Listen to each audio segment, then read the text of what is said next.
uma vez que nós vamos ajuizar a reclamatória e não vamos utilizar o ius postulante, ou seja, queremos contratar um advogado, tanto o reclamante quanto a reclamada, para fazer a sua defesa.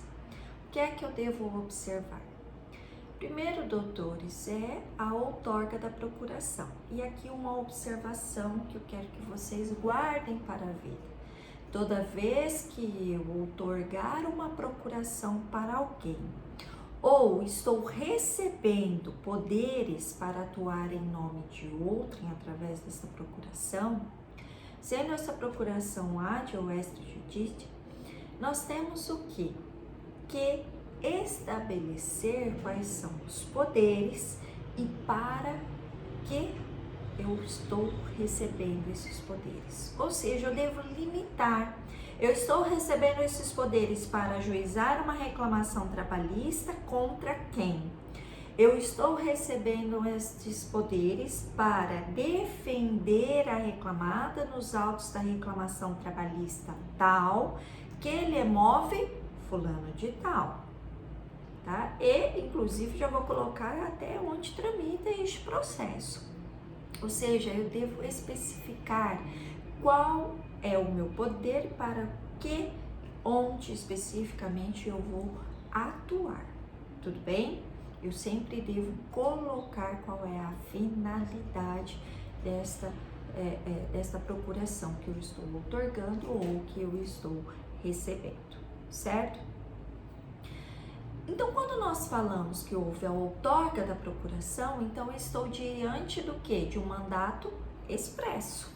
Então, ele foi outorgado, eu juntei a procuração nos autos, eu tenho um mandato expresso, tá? Eu tenho a procuração que representa, né? Que é a forma específica da representação deste mandato. Não se esqueçam que a forma de demonstrar, representar esta minha relação contratual, né, de procurador, mandatário, na verdade, é através da procuração. Então, a procuração é um instrumento do mandato, certo? Quando eu tenho esta procuração expressa, eu vou lá junto no processo e fica lá estabelecido quais os poderes, o que é que eu posso fazer, como é que eu posso atuar. Se eu tenho esse mandato expresso lá, doutores, perfeito. A questão é que nós temos a possibilidade do mandato tácito, ainda que judicialmente, perante a Justiça do Trabalho. E como é que ela se dá? Através da constituição, nomeação deste advogado na ata. Então, só para recapitular, vamos lá. Como é que funciona o nosso processo? Então, eu inicio o meu processo com a distribuição da inicial, a secretaria recebe essa inicial, designa uma audiência e notifica a parte reclamada para comparecer à audiência.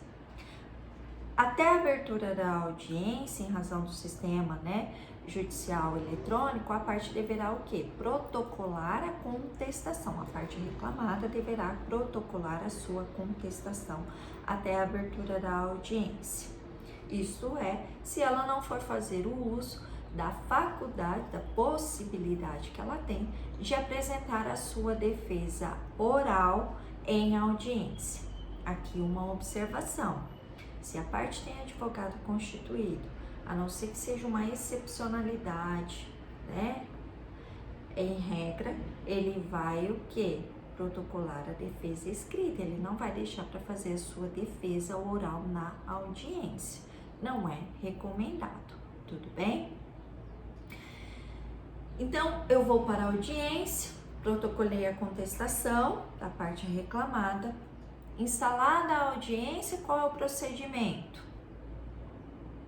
O juiz vai tentar conciliação. Frustrada esta conciliação, ele recebe a defesa, dá vistas à parte contrária, ou seja, o reclamante, o advogado reclamante, para manifestar sobre a defesa oralmente, né?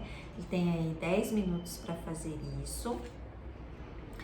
Manifestada sobre esta defesa apresentada, inicia-se a instrução processual. Lembram-se, doutores, que, em regra, nós não intimamos as nossas testemunhas no processo trabalhista. Como é que ocorre? Eu pego a minha testemunha pela mão, pelo braço e levo ela comigo para a audiência, certo? E aí inicia-se, né, os depoimentos pessoais se requeridos pelas partes ou sendo de ofício pelo juiz. E após os depoimentos pessoais, passa-se a instrução oitiva de testemunhas. Inicialmente, em regra, as testemunhas do reclamante e, posteriormente, as testemunhas da reclamada.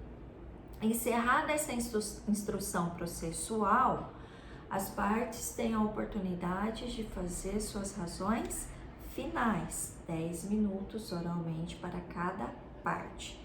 Em regra aqui, né, não se esqueçam que as razões finais é uma faculdade, eu não tenho obrigação de fazer, tá?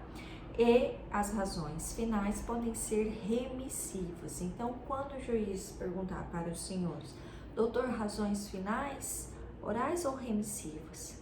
Então, diga remissivas, ou seja, estou reiterando os termos da minha inicial, se eu for o reclamante, e para a reclamada, eu estou reiterando os termos da defesa apresentada.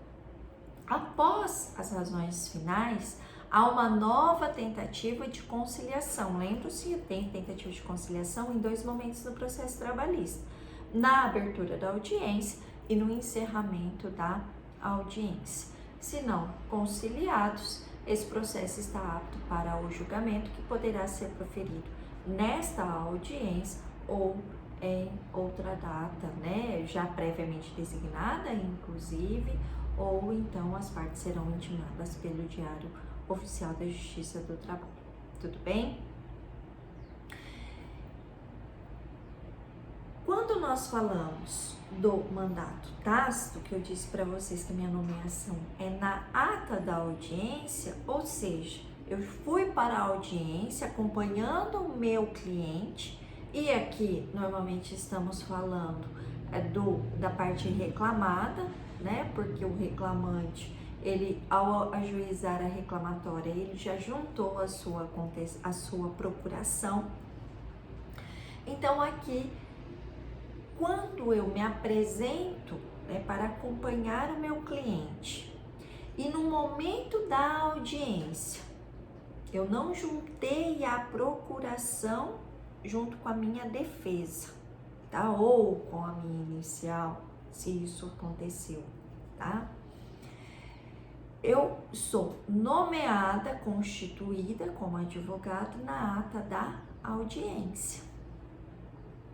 E isso me dá o quê?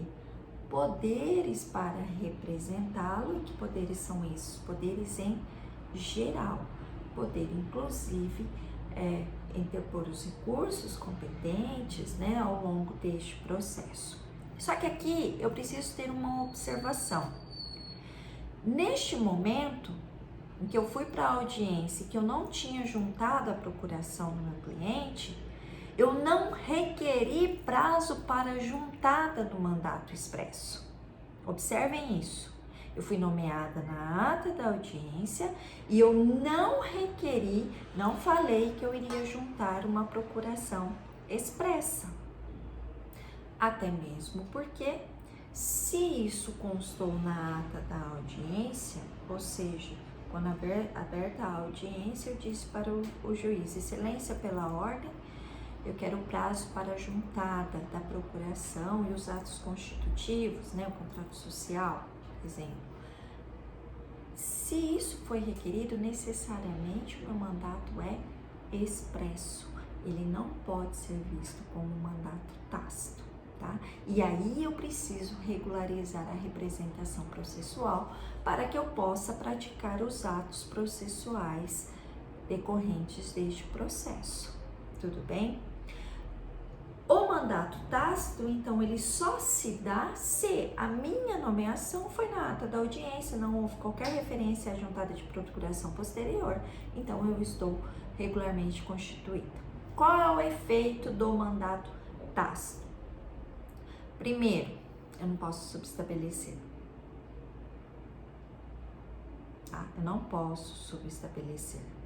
Por quê? Porque eu não tenho poderes de subestabelecimento, porque eu não tenho mandato expresso. Então, eu não posso subestabelecer. Tá? Segundo, né, somente eu poderei praticar os atos necessários neste processo. Isso significa, doutores, que se eventualmente eu estou viajando, saiu a sentença do processo, eu não tenho como assinar, né? Eu levei meu token.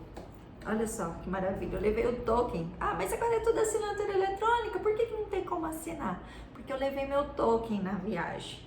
E aí, também não tem como assinar, estou viajando, saiu a sentença. Não tenho tempo hábil para o retorno para interpor recurso.